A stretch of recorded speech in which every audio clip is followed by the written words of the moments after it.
Even as an initial exit polls showed Democratic Party candidate Kamala Harris earning 79% of the nationwide Jewish vote, Jews in America need not get overly upset about the Democrats' defeat or excessively ecstatic about the Republicans' victory.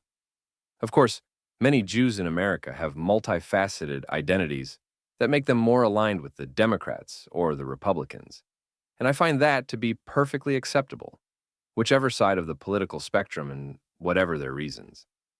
But we must also recognize our identity as Jews, whether religious, ethnic, spiritual, historical, mystical, cultural, national, or some combination thereof.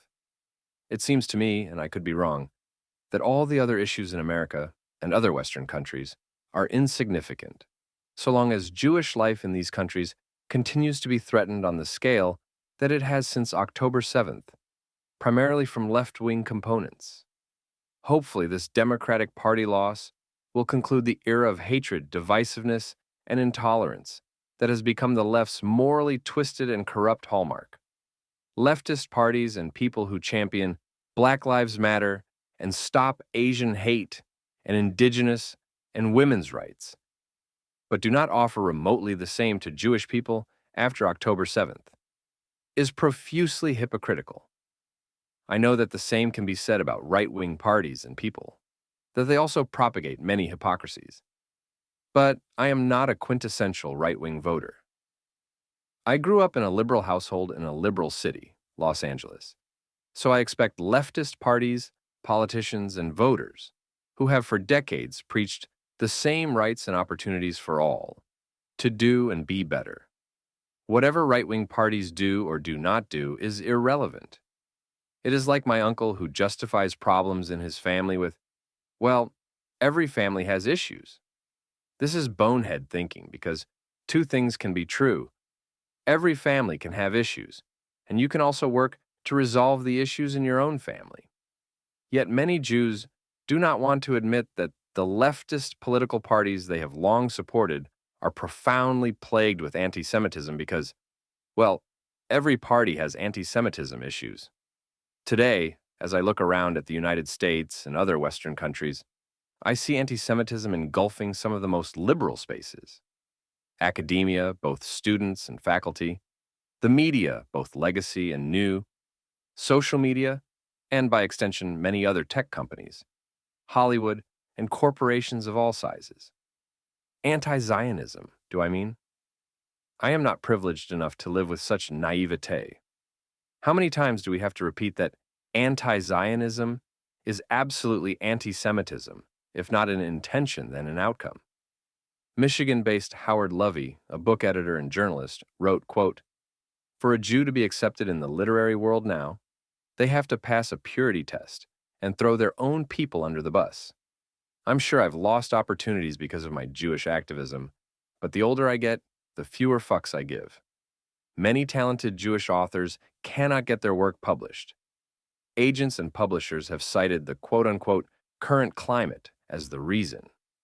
This is happening to Jews who don't even write about Israel," end quote. And in the past couple of weeks, American billionaire entrepreneur David Friedberg, who is Jewish, revealed that he has been, quote, "privy to behind closed doors, where senior people have been passed over because they are Jewish and because of the concerns of someone Jewish being viewed to be in a leadership position in an organization and the impact that that might have." Friedberg said that, essentially, the chief rationale behind such anti-Jewish decisions is that these organizations do not want to deal with the pro-Palestinian, really anti-Jewish mayhem, which now targets anything related to Jews and Jewish people, even when it has nothing to do with Israel or even Judaism. By cowering to these violent, bullying, racist, and fraudulent so-called pro-Palestinians, Western societies will continue to exclude their Jews from leadership positions, meaning Jews will have exponentially fewer seats at the proverbial table, and thus fewer advocacy, assurance, and insurance to guard against anti-Semitism and its particular societal effects. And whatever happens in America's liberal spaces tends to spill over to those in Canada, Europe, Australia, and many other places. Yes, this podcast episode began with a focus on Jews in America, but in many aspects, it is relevant to Jews across the diaspora.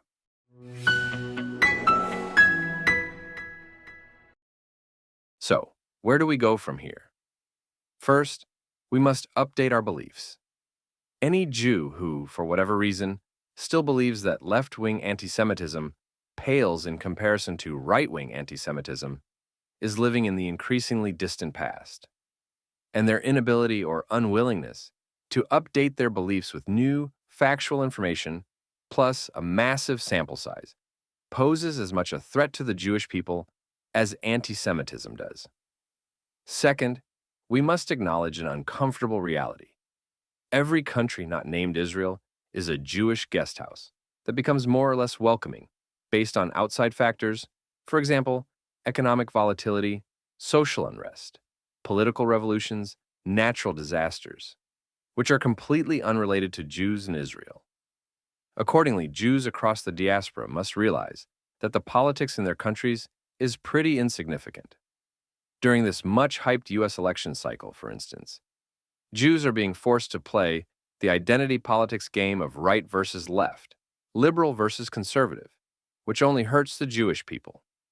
There is no political party, such as but not limited to the Democrats and Republicans, that truly has the Jews' best interests at heart. Whenever politicians court the Jews in their country, they are doing so out of pure political favorability and nothing more. It is populism at its finest. In many countries, there are Jewish politicians and political appointees. Heck, in Ukraine and Mexico, both presidents are Jewish. And in the U.S. state of North Carolina this week, a Jewish candidate was elected to be the next governor. In fact, Jews continue to make up 6% of the members of U.S. Congress, a greater share than they do of the general U.S. population, 2%. But this is deceiving. Jews think that because some of our people are in positions of power, they will do what is best for Jews and even Israel. Not so. A Jewish politician or political appointee is chiefly responsible for serving their jurisdiction. Hence why, for example, the current U.S. Secretary of State Antony Blinken, who is Jewish, has not exactly been Israel's best friend since October 7th. Indeed, his job is to look after the Americans' interests, not those of Israel or Jews. And when American and Israeli interests inevitably diverge, he and anyone else in that role must pursue what is best for America, no holds barred.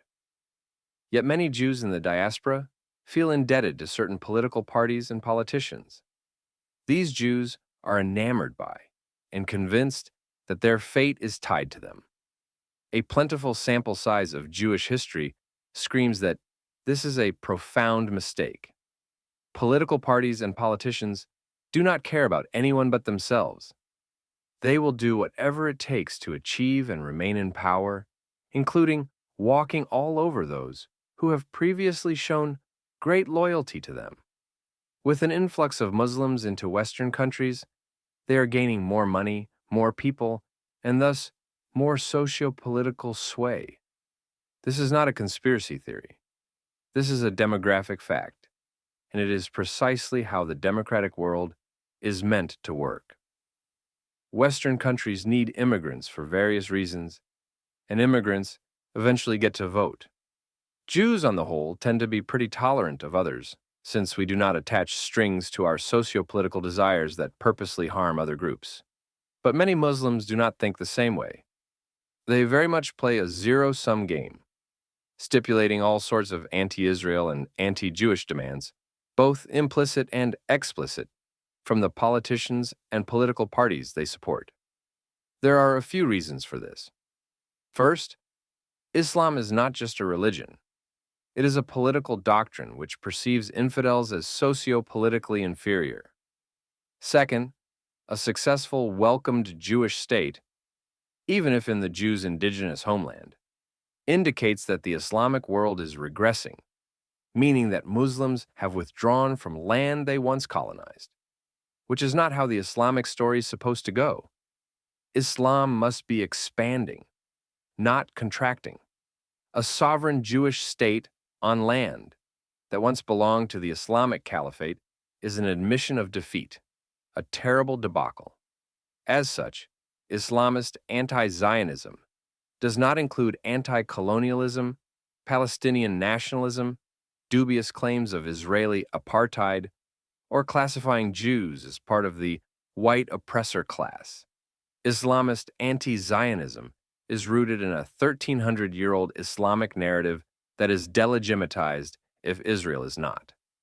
This is why left-wing anti-Semitism is tremendously on the rise, marked by the notorious Red-Green Alliance, a political and ideological coalition between left-wing, often socialist or Marxist, represented by red, and Islamist or Muslim-oriented groups, represented by green.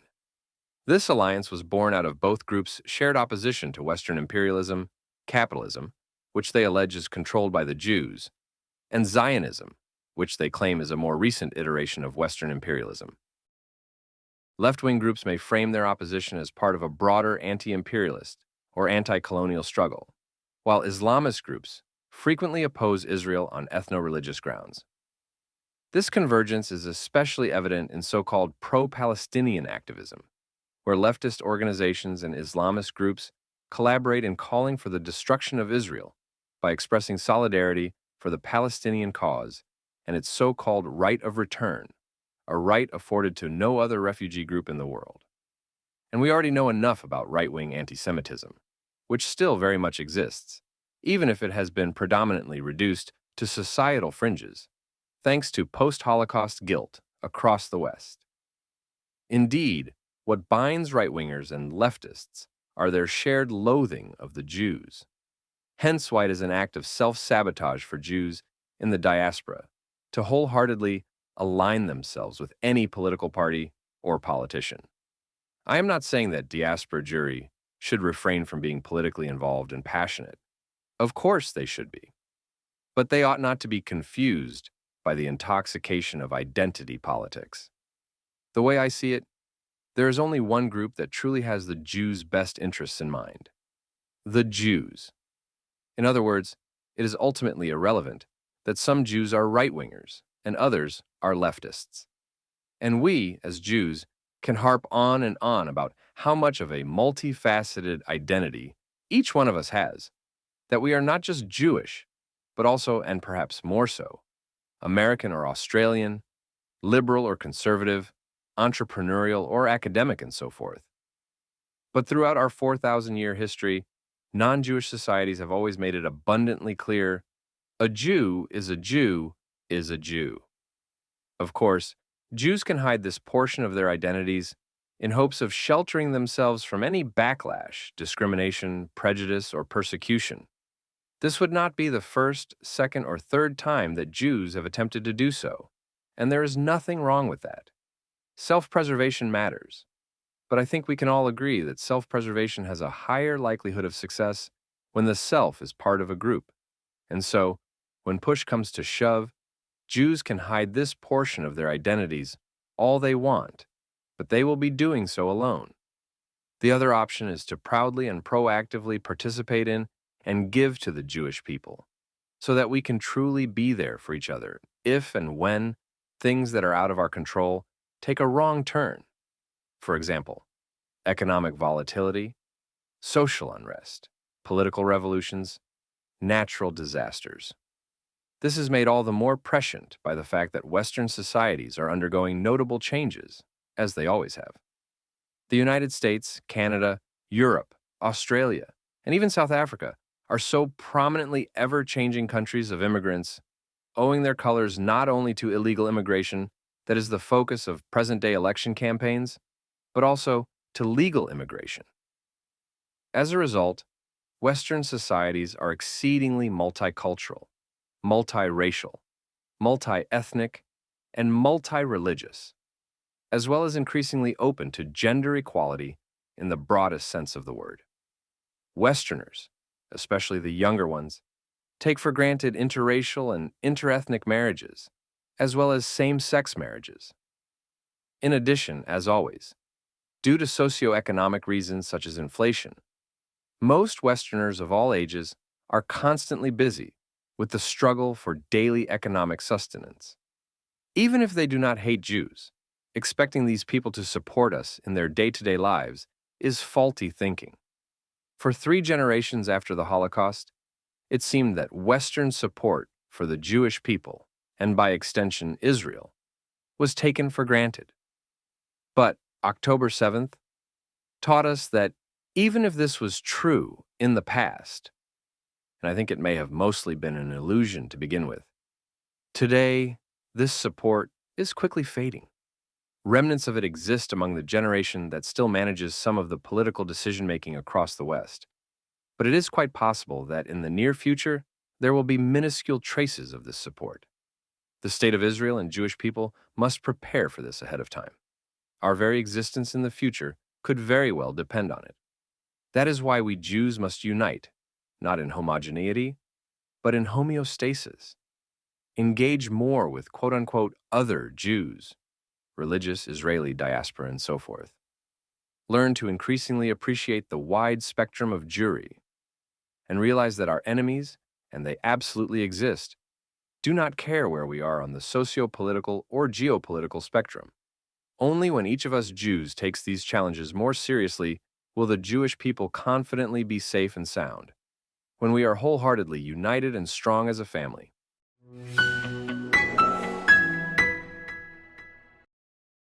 Like Charles Darwin said long ago, the most cohesive and cooperative groups generally beat the groups of selfish individualists. Darwin's ideas about group selection fell out of favor in the 1960s, but recent discoveries are putting his ideas back into play, and the implications are profound. All you have to do is look at the IDF as a prime example. They are utterly destroying the anti-Semitic Iranian axis of jihad because they are united in the Jewish state's mission to protect and serve all of Israel. I have heard multiple Israeli soldiers tell me that, while the rest of Israeli society bickers about socio-political differences during this war, no one in the IDF talks about them. They all recognize the importance of buying into the mission and acting as a cohesive, cooperative group. To be clear, soldiers do indeed have strong opinions about social and political issues, but they have the discipline to check these opinions at the proverbial door when they put on their uniforms and go to serve. The IDF is an interesting microcosm because it very much depicts the Jewish world's promising potential. What makes compulsory army service in Israel so unique is that the IDF takes Israelis from all over the country, from every possible socio-economic background and level of religiosity, and puts them into one system that does not discriminate or demonstrate favoritism based on who you are and where you came from. Every soldier is treated and expected to perform the same according to a set of shared goals. Likewise, the Jewish world is a concoction of diverse groups and people who, when we are at our best, buy into something bigger than factions and individualism can accomplish separately. Just like the IDF would not be effective if it had the same people performing the same roles in the same places, the Jewish world would not be effective if we were all of the very same ilk. Our day-to-day differences, religious and secular, Israeli Jews and diaspora Jews, liberal and conservative, new immigrants to Israel and born and bred Israelis, older and younger, Jewish by birth and Jewish by conversion, and so on, make the Jewish world remarkable. However, it is not enough to just be different. Each of us must embrace these differences with increasing levels of tolerance and curiosity and decreasing amounts of judgment and contempt. I firmly believe that most every Jew has something which they can both teach and learn from others. Who is wise? Asked the ancient sage, Rabbi Simeon ben Zoma. He who learns from every person. But embracing differences is difficult, especially in the age of mass misinformation, identity politics, and each person's multifaceted identities, which tug in different directions at their heartstrings. Thus, this requires a test of wills, akin to the wisdom of David Ben-Gurion, Israel's founding prime minister, and a first-rate strategic genius. It was January 1948, 4 months before the State of Israel declared its independence, and Palestinian Arab militias were carrying out murderous attacks aimed at thwarting the United Nations partition plan, calling for two states, one Jewish and the other Arab, in British Mandate Palestine. Plus, the Zionists' four Arab neighbors in Iraq were expected to launch a war with that same aim in mind as soon as the British concluded their mandate that May. The situation was even more dire than what a far more powerful Israel faces today. But the similarities are still evident. While various factors played a role in determining how Israel's war of independence would end, Ben-Gurion singled out one, saying, quote, "What will determine the outcome is the test of wills. Whoever's will reaches its maximum level will withstand the test and remain alive." Ben-Gurion concluded that the resources of the Jewish community in Israel had to be focused overwhelmingly on prosecuting the war, even if that meant temporarily neglecting areas of enormous significance, such as Jewish immigration and settling the land. But decisions on allocating resources made by the leadership and the fighting carried out by the men and women in the front lines were insufficient. Rather, he laid out two crucial imperatives for Israeli society, beginning with one incumbent on every person, quote, "We shall not withstand the test until each of us understands that the front is not there or here, but rather inside each of us, that it is not this farm or that point that are at the front, but rather every man and woman, every youth and elderly person, and we are called to a supreme effort that includes each of us.